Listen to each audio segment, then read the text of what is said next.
थोडं.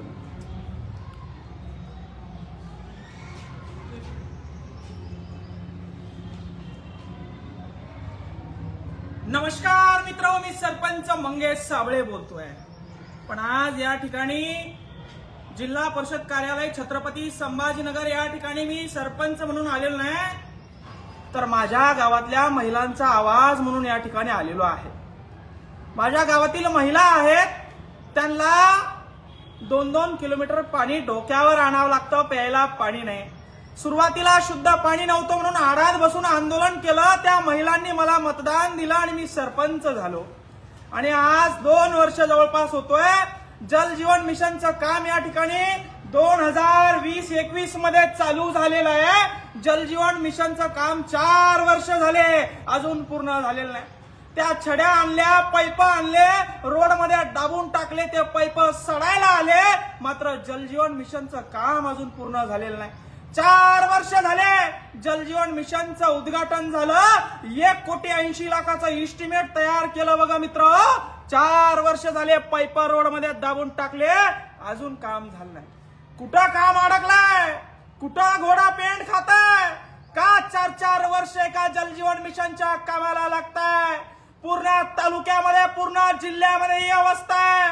आणि माझ्या गावाची अवस्था सांगण्यासाठी माझ्या गावाच्या लेडीजच्या माध्यमातून, महिलांच्या माध्यमातून सीओ विकास मीना आहे, त्यांच्यापर्यंत माझ्या गावातील महिलांचा कांत पोहोचावा. मुख्यमंत्री देवेंद्र फडणवीस, तुम्ही म्हणता लाडकी बहीण आहे, तुमच्या लाडक्या बहिणीला जल जीवन मिशन मध्ये पाणी प्यायला अजून मिळत नाहीये. 4-4 वर्ष झाले, अधिकारी लक्ष देईना. टक्केवारी घेतली का काय असं वाटायला लागलंय. माझ्या गावातल्या मला महिला विचारता, तर भाऊ तुला सरपंच केलं, तू आम्हाला प्यायला पाणी का अजून दिलं नाही? 3 वर्ष झाले तुला सरपंच केलं, डोक्यावर पाणी आणावं लागतंय. डोक्यावरचं खांद्यावर आणलं होतं, पण 3 वर्ष झाले जल जीवन मिशनचं काम चालू आहे, अजून काम पूर्ण झालं नाही.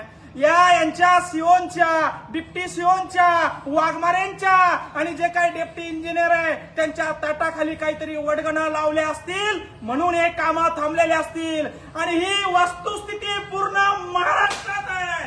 आणि म्हणून सीओला विनंती आहे, हे इस्टिमेट आहे जल जीवन मिशनचं, 1,80,00,000चं इस्टिमेट आहे. 4 वर्ष झाले काम चालू आहे. 4 वर्ष झाले तुम्ही भ्रष्टाचार केलाय. 4 वर्ष झाले तुम्ही महिलांना आमच्या प्यायला पाणी या ठिकाणी दिलं नाही. आणि म्हणून गेवराई पायगा गावाच्या महिलांच्या वतीनं सीओला या ठिकाणी आम्ही निवेदन देण्यासाठी आलो आहे की लवकर आमचं जल जीवनचं काम सुरू करा. आमच्या लेकरांना, आमच्या महिलांना प्यायला शुद्ध पाणी द्या. हे फक्त निवेदन आहे. तुम्हाला हात जोडून विनंती आहे. सरपंच होऊन 2-2.5 वर्ष झाले, शब्दपूर्ती केली नाही. त्याचं कारण असं आहे, ठेकेदारानं काम कंप्लीट केलं नाही. ठेकेदाराची अवकात नव्हती काम कंप्लीट करायची, तर काम घेतलं कशाला? शासन बजेट देत नाही म्हणतंय. मुख्यमंत्री लाडक्या बहिणीला डोक्यावर पाणी आणायला लावतोय. आणि म्हणून महिलांच्या वतीनं एक विनंती घेऊन विकास मीना, जे सीओ आहे जिल्हा परिषदचे IAS अधिकारी, त्यांना विनंती करण्यासाठी आलो आहे की पूर्ण महाराष्ट्राची वस्तुस्थिती जी आहे, पूर्ण संभाजीनगर जिल्ह्याची वस्तुस्थिती आहे, पूर्ण फुलंब्री तालुक्याची वस्तुस्थिती आहे, मला त्याच्याशी काही घ्यायचं नाही. माझ्या गावात 2020 साली तुम्ही उद्घाटन केलं जल जीवन मिशनचं. आज 5 वर्ष झाले, नळ अजून आले नाही. मी गावात जायला मला नाक राहिलं नाही. महिला मंडळ मला रोज विचारतात, नळाचं काय झालं, पाण्याचं काय झालं, नळाचं काय झालं, पाण्याचं काय झालं. या सीओ लोकांनी टक्केवारी घेतल्या असाव्या. त्या वाघमारे इंजिनियर आहे, त्यांनी टक्केवाऱ्या घेतल्या असाव्या. यांचं कॉन्ट्रॅक्टरवर लक्ष नाही, यांचं कामावर लक्ष नाही. आणि म्हणून मुख्यमंत्री देवेंद्र फडणवीस साहेब, तुम्हाला हात जोडून विनंती आहे, तुमच्या लाडक्या बहिणीला पाणी पाजायची जबाबदारी तुमची आहे. जल जीवन मिशन 1,80,00,000ची योजना केंद्राची आहे. 5 वर्ष झाले काम सुरू, अजून काम कंप्लीट झालं नाही. आणि म्हणून सीओनी तात्काळ मीटिंग बसवावी. जल जीवन मिशनच्या योजनांचा या ठिकाणी आढावा घ्यावा. अजून उन्हाळा सुरू झालेला नाही, अजून तर टाकीत पाणी येत आहे माय बापो. एकदा अजून 2 महिन्यानंतर उन्हाळा सुरू झाला तर प्यायला पाणी नसतं. आणि जर का अशी वस्तुस्थिती परिस्थिती आमच्यावर आली तर आमचा या ठिकाणी उद्रेक झाल्याशिवाय राहणार नाही.